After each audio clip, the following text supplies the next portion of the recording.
Hi, my name is Jay Sugarman, and I want to welcome you to Museum Open House.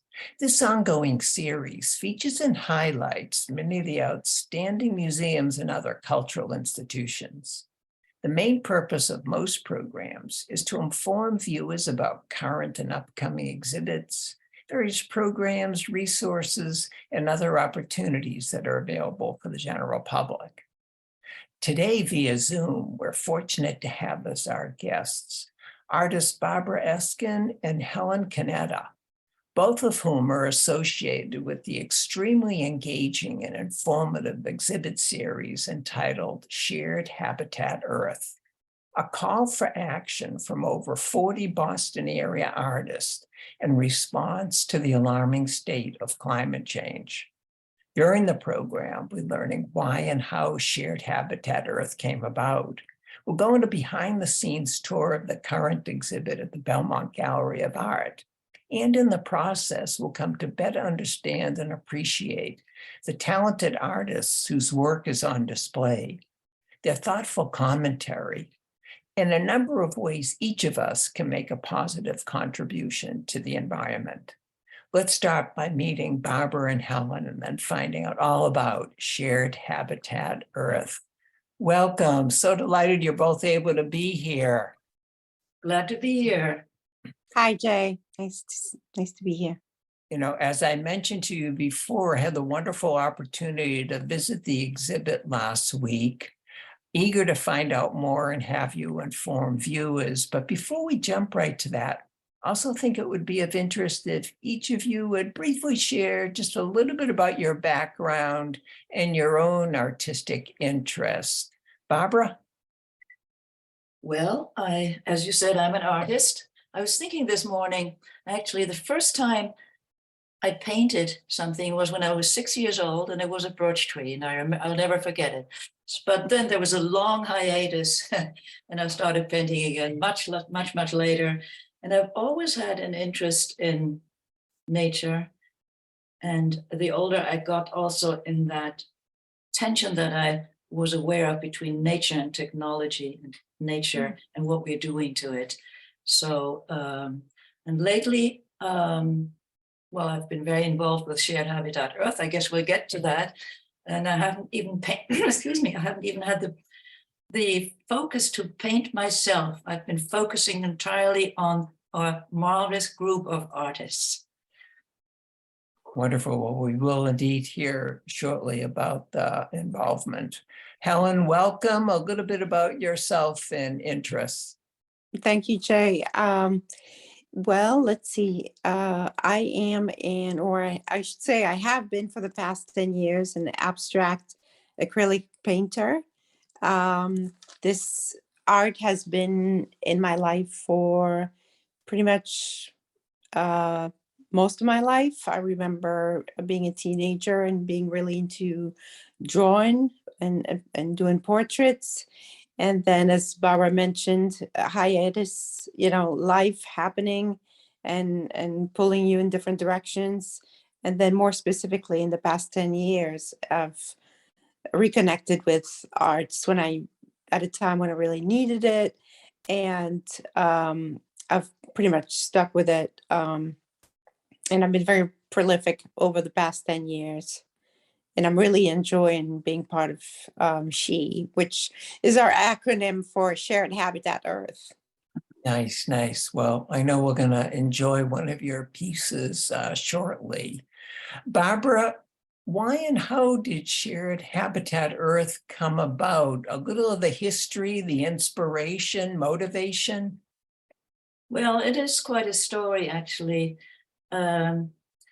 As I was saying, I've always enjoyed nature, and I find it healing, and I like walking too, and especially like walking in nature. And I just almost need those walks, and haven't been able to take them much lately. But one day, 2 years ago, I was walking in the woods, and I became really profoundly aware of being surrounded or almost embraced by the beauty of nature. And I was alone, but I didn't feel lonely. I felt perfectly at home there. And those words, shared habitat, earth, just came to me out of nowhere. And I said to myself, that's so strange. It sounds like the name of an organization. Who needs another organization? And then I thought, shared habitat, earth, she, wow. So I've got to do something with this. So I spoke to my friends, some friends, artist friends, and they all immediately sort of latched on to this idea of doing something with it, reaching out, using our art as a messenger to the public to put this concern that we all share on the table. The idea was really, in a way, for me, it was always a little bit to go back to this initial feeling that I had, that we're enjoying this beautiful nature, and at the same time I was aware of the threat. And I have to say one more thing, it was very interesting. As I was still looking at these words, shared habitat, earth, I was asking myself what they conveyed. It was almost after the words came to me that I realized what they meant. And they really mean, they mean cross-species respect for all the little creatures and everything else, every little thing around us. Cross-cultural solidarity, not just us or our neighbors, everybody on this planet, and a shared sense of responsibility. We're all in the same boat, So I felt very strongly about that. And anyway, I don't want to keep preaching here, but that's what it all meant. And it's felt very good to be able to find a way to express it together with others. It feels much more powerful to me like this than just putting my own work and having a show. To have a group show with a whole large group of people who feel the same way and express themselves in different ways is just more meaningful, I think. No, I think, as we'll soon see, it just underscores the importance, the value, the role that the arts can play in commenting on getting moved to action various political, social issues. Mhm. Helen, as far as the Belmont Gallery of Art, just a little bit about what was involved in curating this show. Well, actually, the curating aspect of it, Barbara and a couple of other artists were mostly involved with the actual curating. So probably Barbara could speak a little bit more to that particular component of the show, and the curating. Barbara, I don't know if you wanted to. Yeah. Sure. I'm sorry. Yeah, it's it's not very complicated. Again, we're doing this together. We have a few people who volunteer to be on the curatorial committee. Everybody who is interested and available to submit a piece submits something. We usually say 1 to 2 pieces. Then we look at the space very carefully. We try to figure out what would work in the space. Usually, everybody who submits work at least gets at least one show in the piece. So it's very, it's very cooperative.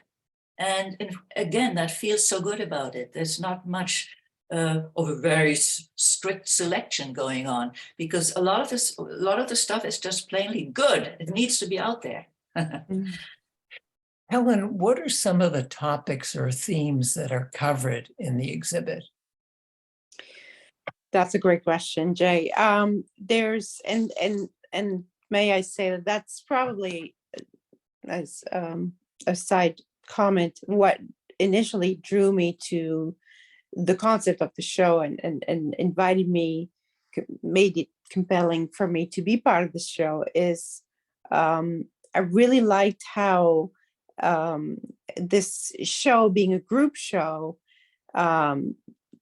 addressed the concept of climate change or climate issues, which in and of itself is such an almost overwhelming and vague concept. I mean, it would be like a show about poverty, you know.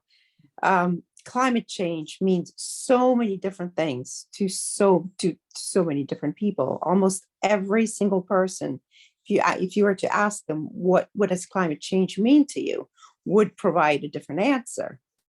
Or if you were to ask them, you know, if you think about climate change, what initial picture comes to mind? And some people might talk about glaciers, some people might talk about fracking, some people might talk about pollution and water warming. And what I've really liked, and to Barbara's credit, since she came up with the concept of the show, I think that the size of our group allows for so much diversity in the way we approach that theme, that it makes it all the more powerful, because people are going to come in and see the show and they're going to have their own idea of what climate change means to them. And because we have so many different pieces in each show, they're sure to find something that will speak to them, to their concept of what's wrong in the world, or at the same time, what they love about the beauty of nature, which was another thing that, not to speak for Barbara, but that was very clever too, is, you know, let's not just focus on the dread of the current situation we're in, but let's also emphasize the beauty of nature and use the contrast to make it an eye-opening experience. Wonderful. And Barbara, what's the range of mediums, different types of artwork that visitors can find at the exhibit or other shared Habitat Earth events? Yeah, it's a wide range. We have a lot of paintings. We have some 3D art, some sculpture. We have some fabric art too, some beautiful quilts. The paintings are, again, they're representational or abstract. They're oils, they're acrylics, they're watercolor, everything, whatever anybody brings. And very often, obviously, chosen very judiciously by these artists. They're all excellent artists. So the medium makes sense, whichever we have somebody who's very interested in water, and she uses watercolor to somehow get that across. So it's a vast range. In the specific show in Belmont, we have just one piece of sculpture, a wall sculpture, and mostly paintings. Mhm. But in other shows, we've had a little bit more, you know, but oh, there's one beautiful silk screen fabric, silk. Yeah. Wonderful, Yeah. wonderful. Well, we're very fortunate to have 3 video clips with hearing the artist commentary as well, that Helen, you've done a fabulous job assembling.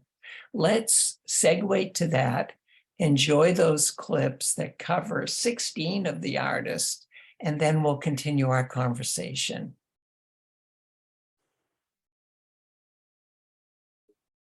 What would planet Earth look like without the short and long-term impact and influence of the human species? This idyllic and flamboyant visual of the majestic Maui shores aims to provide an inspiring hypothesis where nature rules untamed, unspoiled, and unthreatened. Rocks along the New England shore are part of the coastal ecosystem. They host barnacles, seaweed, and other living forms, which have adapted to coastal daily rhythms. When there are storms and other factors due to climate change, the coastal ecosystem and its inhabitants are disrupted and threatened. When I search for a landscape to paint, I stop when I see something that moves my emotions. Whether it's a transcendental light filtering through trees, or a raging fire on a hillside. I seek to paint both the beauty and destruction of the contemporary landscape. Concord River, a unique monoprint in oil. This work depicts a local river in eastern Massachusetts at the day's end. As the Earth's continuance is increasingly threatened with destruction of habitats, we need to honor and protect the glorious diversity of our nearby rivers and wetlands. The myriad ways water shapes nature is my major field of interest. In my painting Dance, I play with basic drop-like shapes that could be reminiscent of cells and other basic life forms. I wish to inspire an understanding of water as a key to understand nature. And we're going to move right on to the second clip that we have here. This painting was inspired by the prevalence of blooming yellow gorse across the Irish countryside. It provides a dense thorny cover as habitats for birds and insects, plus food for livestock and wild animals. It thrives in dry and stony landscapes, but can become invasive, dominant, and hard to eradicate in other environments. Where Are You, My Axolotl is a nod to the creatures that live in water, who are becoming rarer in their natural habitats, mainly because of the rapid urbanization and water pollution. The bright colors that you see in the painting, pink, green, and blue, refer to the bioluminescent algae that bloom with critical changes in the water temperatures. Oil spills resulting from human dependence on fossil fuels and corporate greed are disastrous to the ecosystem. This diptych addresses the heart-wrenching impact of polluted marshlands upon water birds. Oil-drenched feathers impair birds' ability to fly, swim, find food, and protect their young. The vulnerability of luminaire reminds us to rev life, seek peace, and leave our gluttony, which lends to our departure from the life stations in search of new ways and passion, and to empower and encourage change. Luminaire, AKA Mother Nature, is the beginning and the end of life and culture. With my work, I hope to raise awareness to the constant misuse of the ocean's ecosystem by transforming pieces of sea debris into works of art and symbols of hope, calling attention to the consequences of poisoning our oceans and encouraging a new commitment to action.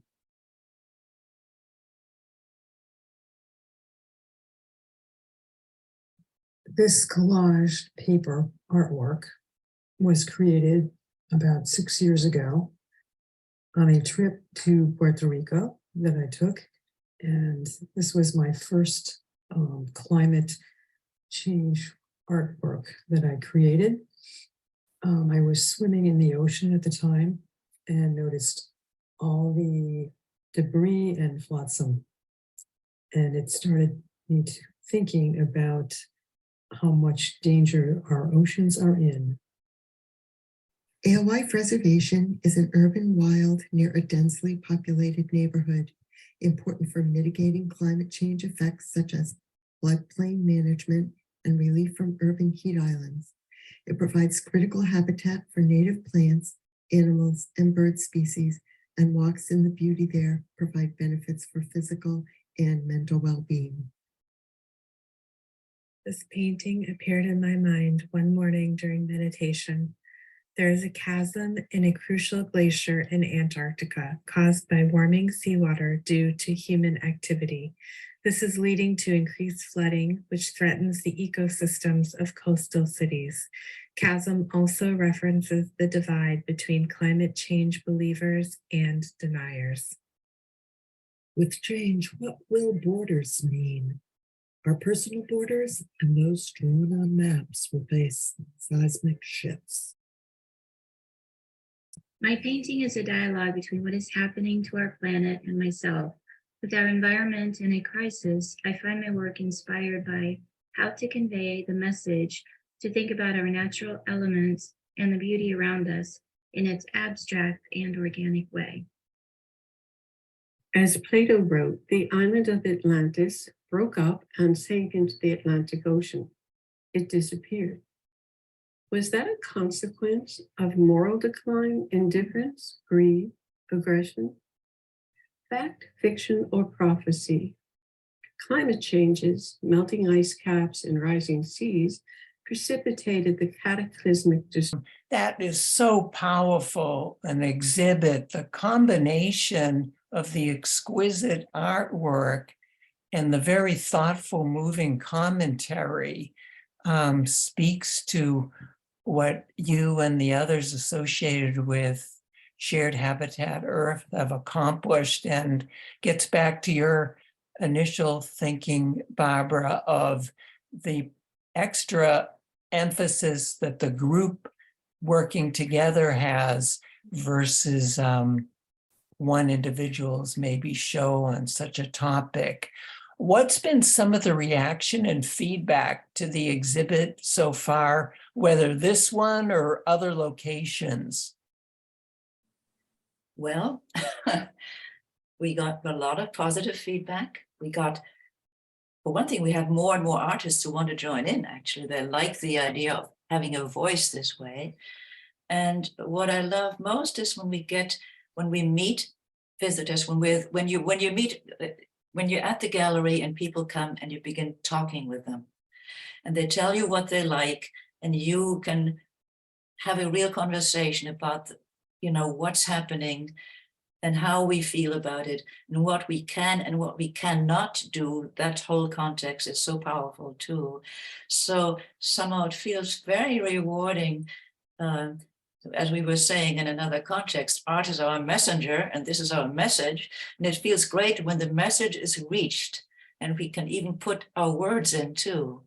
Actually, I should say one thing, maybe this is not the right moment, but we also have QR codes on the walls inviting people to find out more about specific problems which are alluded to in the paintings. Oh, definitely want to hear more about that feature. So feel free to add any other comments you want on that, because I found that just to be an extra layer of depth to the overall exhibit, and really gets at not only just raising consciousness to some of these issues, but definitely providing people with organizations, resources to take a next step to get involved at some level or find out more information. Mm-hmm. Yes, I was at the gallery yesterday and there were just very few visitors, but I got into wonderful conversations. We exchanged information and I have more advice to give to anybody who's interested. And is this where, would you like to hear more about organizations that we recommend, or? That'd be wonderful. Now is Yeah. wonderful.